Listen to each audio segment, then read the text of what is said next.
اقامت میں دائیں بائیں ہونا اس کا کیا حکم ہے؟ چنانچہ صف کے دائیں بائیں جس طرح اتفاق ہو کھڑے ہو کر کے اقامت کہنا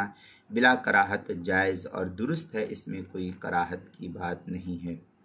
چنانچہ فتاوی شامیہ اور فتاوی ہند وغیرہ کے اندر ہے وَيُقِيمُ عَلَى الْأَرْضِ هَكَذَا فِي الْقِنِيَّةِ وَفِي الْمَسْجِدِ هَكَذَا فِي الْبَحْرِ،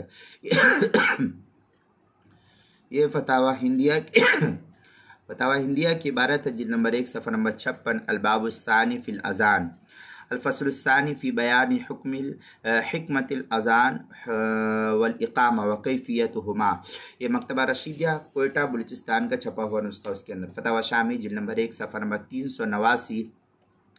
باب الاذان جلد نمبر باب الاذان کے تحت جو اس کو نقل کیا ہے،